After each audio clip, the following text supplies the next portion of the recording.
In this video, we are going to continue learning Be Wordsworth by V.S. Naipaul. In the previous video, we saw something about the author and about the main characters in this story. We have two main characters, the narrator who is a young boy and B. Wordsworth. B stands for Black Wordsworth. It's a coming of age story and it is written in first person narration. In B. Wordsworth, you find a constant internal struggle. He seems to be fighting with his old true self to become something he wishes to be. And the setting of the story is Trinidad. It is set in Trinidad, and the name B. Wordsworth itself is a pun because it reminds us of the great poet William Wordsworth. In the previous video, we found the narrator giving the description of the beggars who visit his house, and at the end, he describes the strangest caller of that day, who is B. Wordsworth. His name is not revealed yet, but we know that he is talking about B. Wordsworth. He tells that B. Wordsworth is dressed neatly like an English person. He wears a hat, trousers, shirt, and all, and he speaks English. He is tidily dressed, he speaks English without mistakes, and he has a strange request to make. What is his request? He wants these people to allow him into their yard so that he can watch the bees. The narrator's mother, becoming suspicious, asks the narrator to stay with him and watch or have a watch over him. So let's continue to learn. We watched the bees, this man and I, for about an hour, squatting near the palm trees. The man said, "I like watching bees. Sonny, do you like watching bees?" I said, "I ain't have the time." So the man is asking to this little boy, "Do you have the habit of watching bees? Do you like to watch bees?" And the narrator says that he doesn't have time to do all these things. He shook his head sadly. He said, "That's what I do. I just watch." So, what is his work? Just watching, just observing all the things. I can watch ants for days. Have you ever watched ants and scorpions and centipedes and conger eels? Have you watched those? So, the strangest caller is asking all these questions to the little boy. Have you ever watched ants, the scorpions, and all? I shook my head. The narrator shakes his head, saying that he doesn't have the habit of watching all these things. I said, "What you does do, mister? Oh, what do you do, mister?" He got up and said, "I am a poet." I said, "A good poet?" He said, "The greatest in the world." So underline. So B. Wordsworth calls himself as the greatest in the world, and you have to relate his name, his statement, and the questions he asked to the little boy. Do you understand what I say, students? See, B. Wordsworth stands for Black Wordsworth, and he calls himself as the greatest poet in the world, and he asks the questions whether the small boy or the narrator has the habit of watching ants, scorpions, centipedes, and the like. So, what are the characteristics of romantic poets? You have to think about it. See, romantic poets have the ability to describe simple things using simple language, and they color it with their imagination. So they project ordinary things as an extraordinary thing. Okay, they treat even a smaller thing in a great way using their imagination, and they choose incidents and situations from common life. Yes, so these are the characteristics of romantic poets, and we all know about Wordsworth, isn't it? He treats even a small daffodil, a very common flower in England, as a beautiful flower, a great thing, right? So here, B. Wordsworth is also trying to project himself as a great poet, and he calls himself as the greatest poet in the world. What your name, mister? So what is your name, mister? B. Wordsworth. B for Bill, Black Wordsworth. So he says, no, B is not for Bill. B stands for Black Wordsworth. White Wordsworth was my brother. We share one heart. Underline this. So he says that White Wordsworth, that is William Wordsworth. We can take like that. Okay, White Wordsworth and myself share one heart. I can watch a small flower like the morning glory and cry. So he says, I can simply watch a small flower. Let us take the daffodil. Okay, I can take a small flower and see a small flower and take it or compare it with the morning glory and cry. Cry means not shedding tears. Okay, cry out of joy. I said, why does you cry? Why you does cry? Why do you want to cry? Why, boy, why? You will know when you grow up. You are a poet too, you know. So, okay, you are not able to understand what I say now. When you grow up, you will definitely understand. And you are a poet too. And when you are a poet, you can cry for everything. So, when you become a poet, you will become excited for everything. I couldn't laugh. He said, you like your mother? So, the narrator is very innocent. He is a little boy. So he says, oh, you say that I'll be able to cry for everything. So can't I laugh for anything? B. Wordsworth is asking him. He said, you like your mother? Do you like your mother? When she not beating me? So the narrator is speaking English with lot of grammatical errors. Please don't follow his English. Okay. So when she not beating me means when she doesn't beat me, I like her. He pulled out a printed sheet from his hip pocket and said, on this paper is the greatest poem about mothers, and I'm going to sell it to you at a bargain price for 4 cents. So now B. Wordsworth is trying to sell one of his poems about mothers. He says, see, this is the greatest poem about mothers, and I'm going to sell it to you at a bargain price. I'm going to sell this poem to you for only 4 cents. I went inside and I said, Ma, you want to buy a poetry for 4 cents? Mummy, do you want to buy a poem for 4 cents? My mother said, tell that blasted means accursed man to haul his tail away from my yard. You hear? Haul means pull. So tell this accursed man to go away from my yard. Okay? So he calls himself as the greatest poet in the world, and he calls his poem as the greatest poem about mothers. Then what is the need for him to sell 4 cents? You have to think. And when we see or learn about William Wordsworth, he also suffered the same thing. When he was living, he did not have enough money. Okay, so I said to B. Wordsworth, my mother say she ain't have 4 cents. B. Wordsworth said, it's the poet's tragedy. So it's the tragedy of a poet. Okay. So you can apply this for Wordsworth also. Wordsworth also suffered a lot when he was alive. After his death, everybody started acclaiming, but during the end of his life, he was recognized. That is a different story.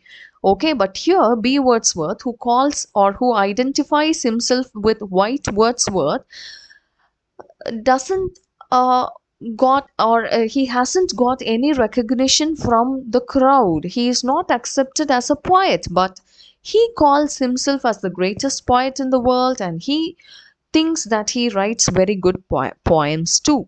And he put the paper back in his pocket. He didn't seem to mind. So he didn't seem to mind means it doesn't seem to be new, right?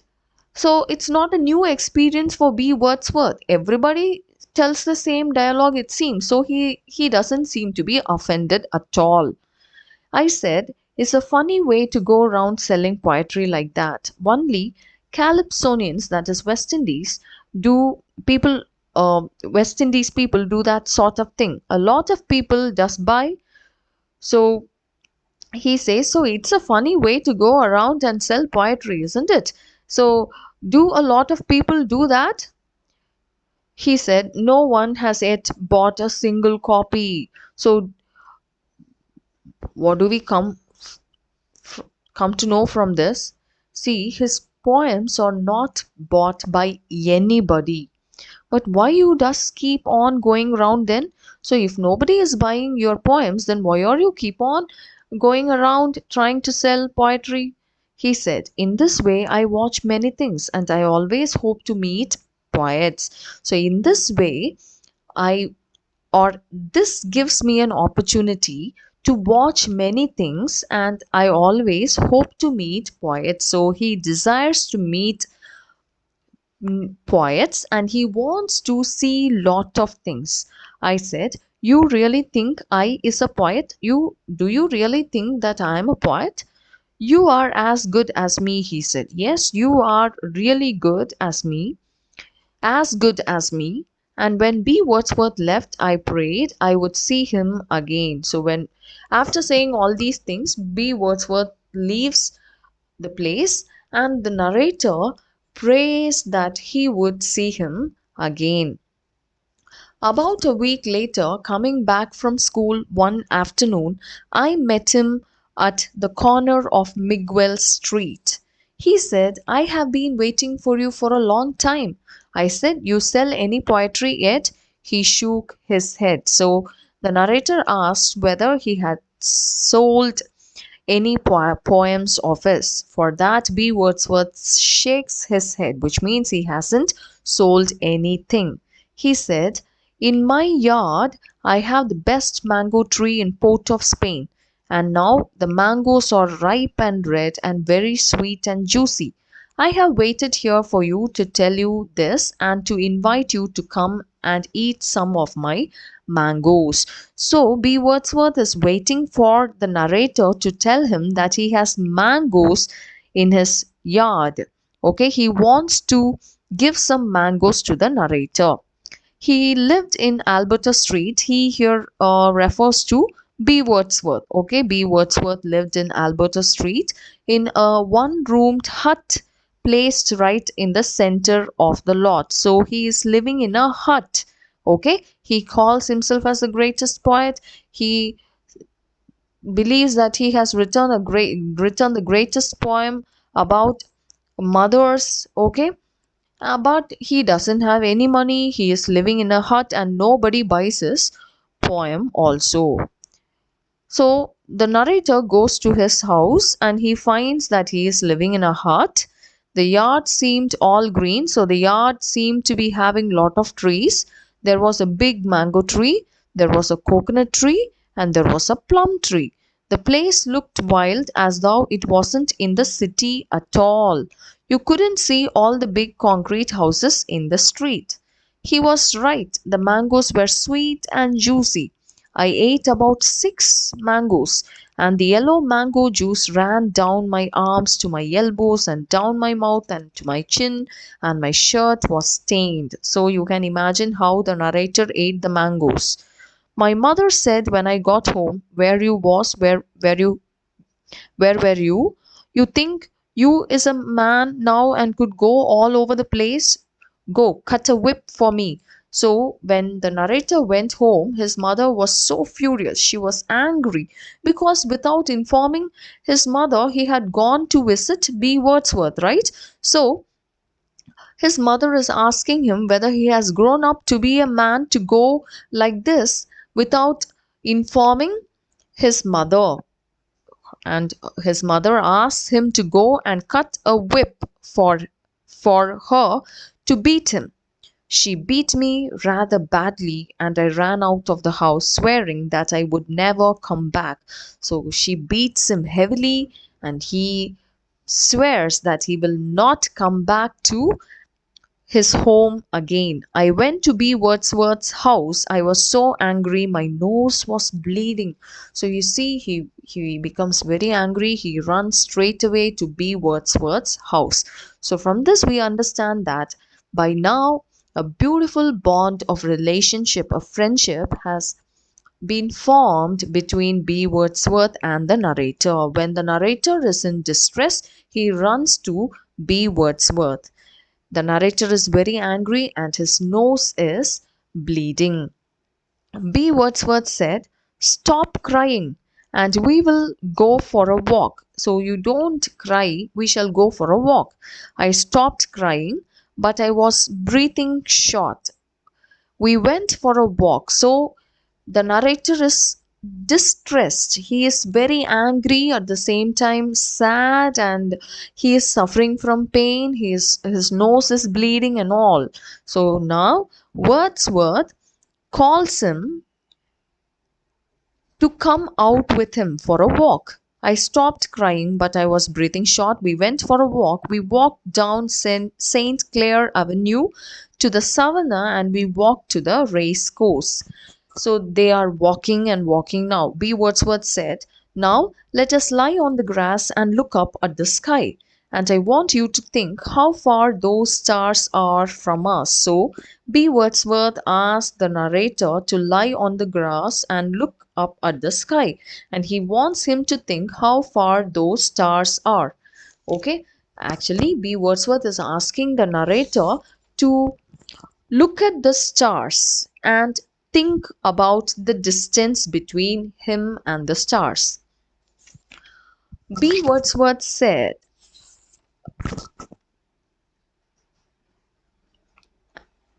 and I did as he told me, and I saw what he meant.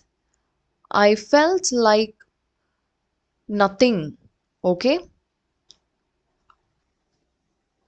I felt like nothing, and at the same time, I had never felt so big and great in all my life.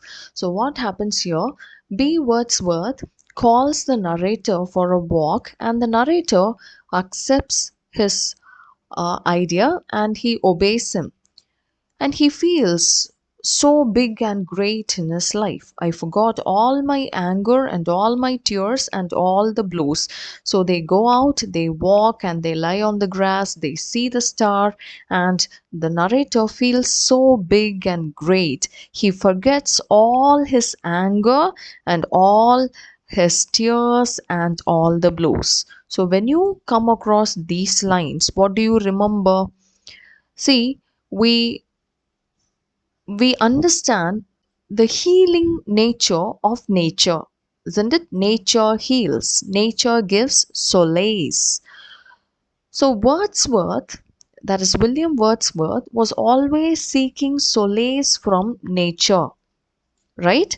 So, in his poem Tinton Abbey, he tells nature, or he calls nature as the nurse, the anchor of his purest thoughts. He calls nature as his guide. Let me read out the lines for you. Okay. So in Tinton Abbey, he Wordsworth tells, I quote, "The anchor of my purest thoughts, the nurse, the guide, the guardian of my heart and soul, of all my moral being." And again I quote from the Tinton Abbey, "Nature never did betray the heart that loved her." So William Wordsworth was getting solace from nature, and B. Wordsworth also gets solace from nature. He gets comforted by nature, and now he is asking the narrator also to learn it. Right? When I said I was better, he began telling me the names of the stars, and I particularly remembered the constellation of Orion the Hunter, though I don't really know why. I can spot Orion every day, but I have forgotten the rest. Then a light was flashed in our faces, and we saw a policeman. We got up from the grass. The policeman said, "What are you doing here?" So a policeman comes and asks the questions what they are doing there.